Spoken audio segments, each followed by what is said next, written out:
Hey everyone, and welcome to the All It Takes Is a Goal podcast. I'm your host, Jon Acuff, and I am a goal nerd. I'm probably more of a nerd than I even know, because if you ever hung out in my office, you'd probably say, you sure do have a lot of comic books and Lego sets in here. It's true. But more than that, my walls are covered with goals I'm working on, my shelves are piled with notebooks full of goals, and my mini dry erase board that sits on the corner of my desk always has a list of things I'm hustling on that day. I love goals. Why? Because I think they are the fastest path between where you are today and where you want to be tomorrow. That sounds a bit like something you'd read on a mug at Acuff Ideas LLC, which, by the way, is the name of my company. So let me say it this way. Finishing a goal feels amazing. I remember the first time I played Ultimate Frisbee when I was in college. My roommate Stu, people who are named Stu have at least a 78% chance of being awesome at Frisbee, asked me to join his team. I'd never played before, but I own a Frisbee, so I thought, how hard could that be? The answer is very, very hard, but I would say the phrase, how hard could that be, has gotten me into a lot of adventures. With Ultimate Frisbee, you're constantly running. It feels like you never stop running. You'll sprint down the entire length of a football field, and then someone on your team will drop the Frisbee, which means you have to sprint the other direction. It was a cold, muddy day in February, and we were playing in Buda, the Birmingham Ultimate Disc Association League. You see what they did there, Buda? It's a play on words. And I was terrible. I fell more than I ran. I didn't score at all, and at one point, I threw up on the sideline because I was so out of shape. Who throws up from Frisbee, right? I mean, of the sports you would list as this might end up in you throwing up, Frisbee should not be on that list, but yet that's exactly what I did. But I had the biggest smile on my face as we drove away in Stu's beat-up Oldsmobile with the blue interior, because I had done it. I had a goal to try Ultimate Frisbee, and I accomplished it. I was exhausted, but elated. I love that feeling, exhausted but elated. It's how I felt when I finished my goal to run 1,000 miles in a year in 2019. It took me until December 18th, which is the day before my birthday, just in case you're playing along at home. I love when people post on social media. I just want to thank everyone for mentioning my birthday today, because it's such a subtle way to get more people to go, oh, it's your birthday? I didn't know. Oh, I didn't know you didn't know. Okay. But I remember that day, December 18th. I still remember exactly where I was. It was a Wednesday. And I was cutting through a neighborhood near my house, and I shouted out loud when I crossed that imaginary finish line. And it's not just physical goals that feel amazing. I've written 7 books, and the best feeling in the world is when you finally get to hold your book in your hands. Not the printed manuscript, not a mock-up of the cover. I'm talking about the moment UPS drops off a box on your doorstep, and you rip into it, and you get to hold this thing that took you years to create. I've only had that moment 7 times in my life. Well, technically 6, because I haven't held the 7th book yet. But it's been worth every sleepless night, every early morning, every round of edits, every tsunami of creative doubt. It's worth it. I want that feeling for you. I want you to have that moment a lot. I want to help you cross the finish line of whatever goal you care about. And I know you can.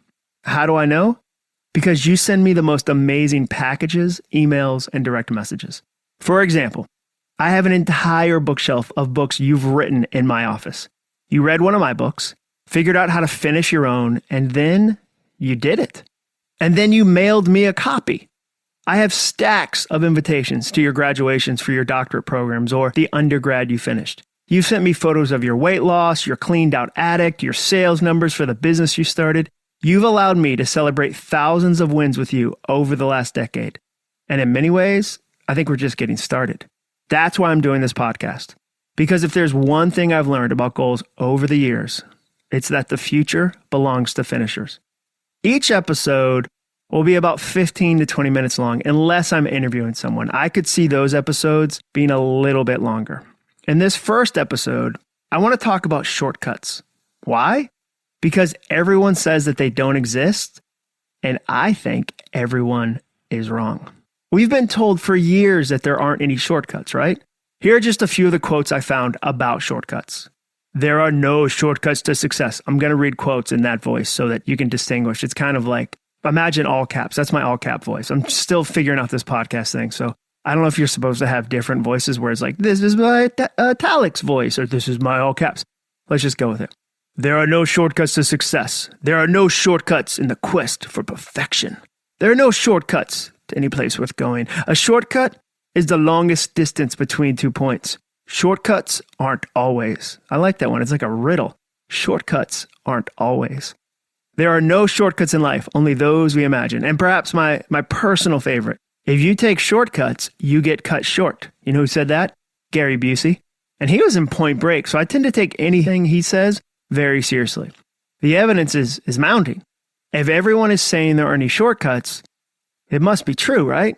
Only I get really resistant when everyone says the same exact thing. I get really curious when people tell me to go with the flow. I tend to dig my feet in when people tell me something has to be done the same exact way everyone else has done it. What if there were shortcuts? What if there were dozens, maybe even hundreds of better ways to accomplish a goal, but all this time we've just been listening to the people who came before us and assuming we had to take the same long way they did? What if the planet was crawling with shortcuts? Do you feel a little guilty about the word shortcut?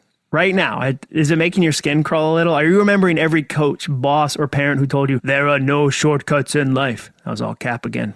Fine. That's fine. Just promise me you'll stop using Google. The next time you need to know something, write the Library of Congress a letter on paper with a stamp you have to lick with your own naked tongue. Those sticker stamps are a shortcut. That's essentially what the Wright brothers had to do in order to find somewhere to test their planes. They wrote the U.S. Weather Bureau in Washington, D.C., and asked where the best wind in the country was. A bureaucrat did some research, pulled together some reports, and then wrote them back. After they pored over the data, they picked Kitty Hawk, North Carolina. Next, they wrote the postmaster there to inquire about what the island was really like. Then they waited for his response. The process took forever, at least by our standards today, because now we've got shortcuts. Asking a Martha's Vineyard local for a beach recommendation is a shortcut. The answer, by the way, is Tajmu. That's the best beach. We only found that out because we asked the owner of the Airbnb. We said, what's the best beach on the island? Because if you've never been to Martha's Vineyard, it's massive. It's gigantic. It's not like Wings. Remember the show Wings? Oh, so good. That was about Nantucket. Martha's Vineyard's huge. And so when we stayed there one week, my family and I said to the owner, what's your favorite beach? And she said, oh, it's Tajmu. Let me draw you a map. And she drew us a map. And it was one of those like maps that involves multiple dirt roads where you think this is totally going to end in a meth lab and me getting bit by at least an above average size Rottweiler. Like, cause we kept turning off of dirt roads, going deeper into the woods. And then all of a sudden it opened up into this tiny little beach parking lot with only 3 spaces and this little cove that was 2 or 3 feet deep and you could dig clams and it was amazing. She gave me a shortcut. Turning Wi-Fi off on your laptop when you need to focus on something is a shortcut. Refusing to keep ice cream in your house when you're trying to lose weight is a shortcut. The best ice cream on the planet, in my opinion, is Bluebell's Cookie Two-Step. I don't want to hear any other arguments. You can take that to the grave. It's Cookie Two-Step. It's the best. Those are shortcuts. Every goal has shortcuts. For example, let's say that you need to do something you're afraid of. That's one of the few things that every goal has in common. You'll need to do some scary things. You'll have to step out of your comfort zone and do something that feels awkward, challenging, or maybe even downright terrifying. There's something you've been putting off in your life right now. Maybe it's a difficult conversation. You're long overdue for a promotion at work, but you keep saying, I'll bring it up next month. And the next month turns into next month, which turns into next year. Maybe you know you're supposed to start a business, but every time you think about charging somebody for something that you've made or a service that you offer, you freeze up. You feel fine donating your time, but that charging threshold feels impossible to break through. That's a big threshold for so many entrepreneurs. Maybe you know you're supposed to write a book, but the blank page feels like this big, pale monster every time you sit down. We all have things we're afraid of. I had to deal with one of mine recently. I have a new book coming out about overthinking. It's called Soundtracks, and you can pre-order it in the show notes. Publishing a book has roughly 2 parts. Number 1, writing the book. Seems pretty obvious. Number 2, selling the book. Each one is challenging, but I see so many authors get lost on the second part. They don't want to come off as too self-promotional. So they release a book and then they never talk about it.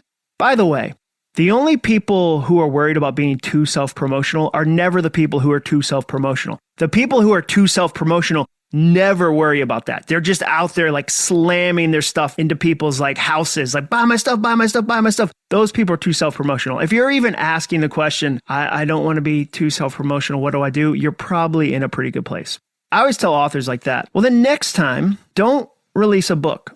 Write a diary. You never have to promote or pitch or sell a diary. You just write your thoughts down, you put it on your nightstand, and then you have a sip of Sleepy Time extra strength tea with extra valerian before a long winter's night slumber. That tea is my jam. I long to attain the level of peace that bear on the box seems to have. But that's easier said than done, right? Especially if selling your book is one of your fears. One of mine is asking people to endorse my book. Why is that so hard? Because it feels a bit like the adult version of asking someone to the prom. Do you remember doing that when you were in high school?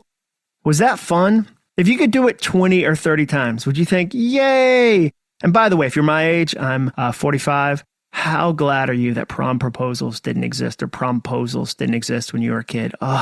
We just walked up to people and said, will you go to the prom with me? And we didn't have to rent like a hot air balloon and like the Blue Angels and shoot confetti cannons, and it didn't have to have a hash. We got off so easy. But it's awkward to ask people to endorse your book. Now, that might not seem like a fear to you. That's what's interesting about fear. It's different to every person. I remember I used to do this thing called the 5 a.m. Club. And it was really simple. We'd get up at 5 a.m. and I'd teach a lesson and we'd encourage people. And like a lot of people would get up and hustle on goals with me. It was really fun, but it was too early. 5 a.m. is really early. And I asked about what are some things you're afraid of? And this woman in the front row said, I'm afraid of driving over bridges. That's not one of my fears, but it would be dumb for me to go, that's easy. I can drive over bridges all the time. I'm amazing at bridges. I'm the best at bridges. That would be dumb because that's not my fear. That's her fear. Fear is personal. So right now you might be listening to this going, oh, poor baby. You have to ask people to endorse your book, the book you wrote that somebody paid you to write. Oh, wham. I get it. But fear is personal. So your fears won't match mine and vice versa. So I have to do this. Only in this case, I'm not asking someone to the prom. I'm asking someone to put their name on something that it took me years to create. Something that despite every obstacle that mounts itself against publication, I wrestled to completion. 81% of American adults want to write a book, according to the New York Times. Less than 1% do every year. Is that the craziest gap you've ever heard of? I need to do a whole episode on that. But 81% say they want to and less than 1% do. But let's imagine that you actually finish it. Let's imagine you right now finished your book.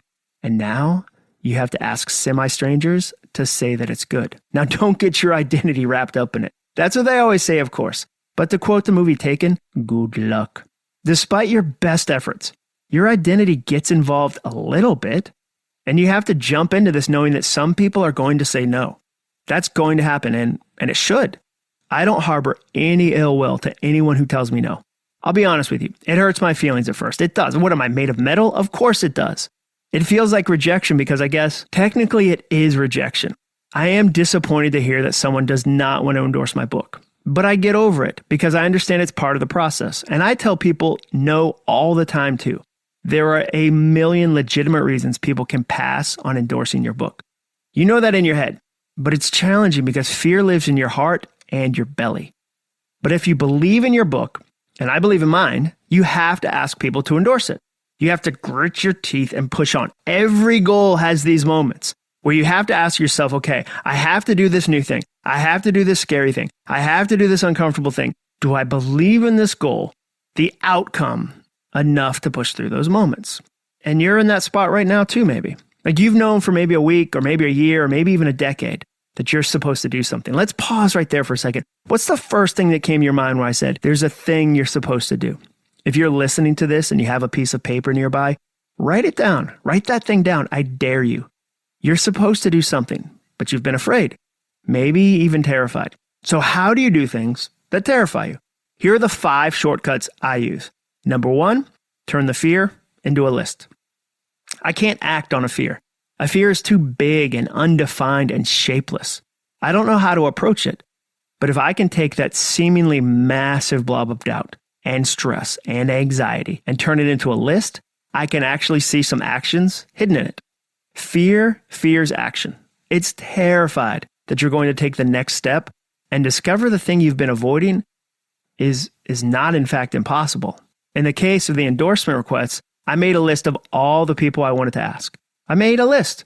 I didn't think, I've got to ask a bunch of people. A bunch of people is too shapeless. I needed to know I need to ask X amount of people. And the list went from folks I knew would endorse it to impossible people like Yanni. Yeah, I said it, Yanni. If you haven't ever listened to his album live at the Acropolis, I feel so sad for your ears.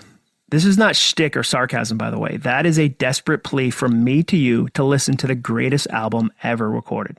The first thing I do is I turn my fear into a list. The second thing is I set a time frame. Fear always says forever. It says that thing you're afraid to do will take an eternity. I say by the end of the week, I'll be done. Fear can't stand deadlines. It wants to remain untethered by any semblance of time, able to storm through your days and nights unabated. Forget that. Set some time frames for the actions you're going to take on that thing you're afraid of.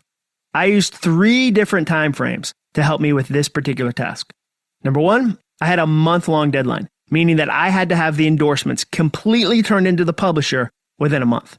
Number 2, I had a week-long deadline for myself, meaning that I gave myself a week to send them all out. And number 3, I would set an hourly timer each day that I worked on this project. I boxed fear so tightly into my calendar, it didn't know what to do. The third thing, tell someone. Fear hates being shared. Because if you share it with someone, they can help you with it. Don't carry it by yourself. You're not designed to shoulder every fear alone. I told multiple people that this was an endorsement week. I made it like Shark Week. I was like, this is the week. I'm sending out endorsements this week. I got to do it. I put it out there that it was go time. It helped having some accountability and encouragement from friends. Fear grows best in isolation. It's where danger grows too. Last year, I went to Rocky Mountain National Park. Nashville is 500 feet above sea level. Estes Park felt like I was so high I could touch the moon. Feels like a Jimi Hendrix lyric. While talking to a tour guide, he mentioned that every year they lose several hikers in the park. I asked him what puts people at risk, and he said 2 things. Number 1, hiking alone. Number 2, hiking without telling anyone where you are going.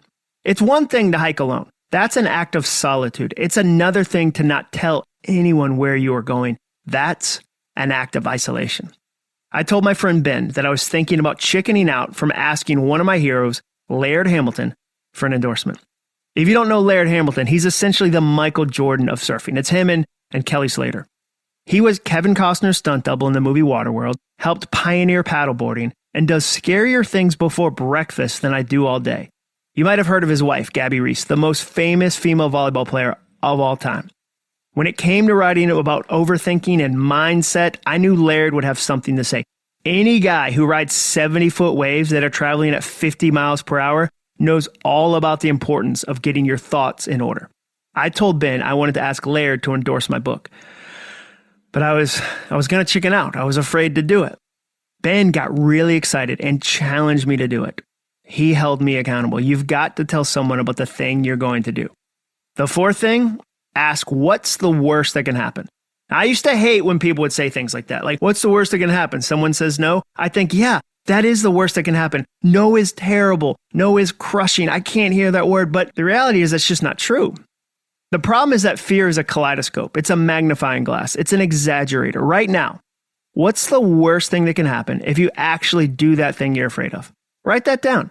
I guarantee it's smaller than you think. Fear would tell me that the worst thing that can happen if I ask someone to endorse my book is that they say, no, it's a dumb book. You probably shouldn't even write books. This is your 7th book? Gosh, how have you been tricking so many publishers for all these years? And your hair is far too gray for your age. That's what fear tells me is going to happen when someone tells me no. But that's never the case. It's usually, no, I'm too busy, but I wish you the best. People who tell me no are always so nice. I can collect that L like a champ. You know that thing you're afraid of? It's not so scary. I promise. The 5th and final thing I do is I remember why I'm doing it. Want to know why I push myself harder on these endorsements than I ever have before? Because I believe in this book. It's about overthinking, and I think after the year we've had, everyone on the planet is going to need it. I believe in this book in my bones, and when I remember that, I'm more than willing to do things that make me feel uncomfortable and afraid. I spent 2 years writing and researching this book. I wasn't going to let a 10-minute task like asking Laird Hamilton for a book endorsement to derail that. When you have to do something that terrifies you, remember why you're doing it. Don't stare so long at your fear that you lose sight of your vision. Ooh, that's the tweet. Don't stare so long at your fear that you lose sight of your vision. Put that on a bumper sticker. Have you ever heard someone say if it were easy, everyone would do it? That's true, sort of, because it is easy. Sending those endorsement requests is physically easy. I know how to send emails. I know how to write emails. I know how to respond to emails. All of that is easy. It's the fear that makes it hard. The thing you're afraid of doing is easier than you think. There's just fear in the way. The next time you bump into it, do these 5 things. Number 1, turn it into a list. Number 2, set a time frame. Number 3, tell someone. Number 4, ask, what's the worst thing that could happen? Number 5, remember why you're doing it. So what happened with Laird Hamilton? Well, at 10:55 a.m. on September 16th, I wrote him a direct message on Instagram because I didn't have any other way to contact him. Here's exactly what I said, just in case you ever have to ask a surfing legend for an endorsement. Laird, I don't know if you ever endorse books, but I'd love to see if you're willing to take a quick look at mine. It's my 7th book, and past endorsers have included Seth Godin, Jim Gaffigan, Sophia Amoruso, and John Maxwell. It's about overthinking, and it's called Soundtracks. It's about how changing the soundtracks we listen to can turn overthinking from a super problem into a superpower. It's not a surfing book, but you've always struck me as someone who is really deliberate with how their thoughts impact their actions. So I thought you might dig it. If you're willing to take a look at it, could you send me an email or physical address, depending on how you'd like to see the manuscript? Thanks for considering it, John. 24 hours later, on September 17th, his wife Gabby Reese responded with an email address. I sent her the manuscript, and a few weeks later, Laird endorsed the book. Here's what he said. Your thoughts have power. I've spent decades on the water living by that principle. It's great to see Jon Acuff dive into the deep end about how important what we think really is with his new book Soundtracks. Laird Hamilton, big wave surfer, innovator, and co-founder of Laird Superfood. I called my buddy Ben, and he celebrated with me. Some people said no. Some people didn't respond to my emails or my direct messages. That's okay. That's part of the process. But that's not going to stop me from doing scary things. And it shouldn't stop you either. Go do scary things. They're worth it, and so are you. Thanks for listening today. If you liked this episode, please review it and subscribe so you don't miss any more. See you next week, and remember, all it takes is a goal.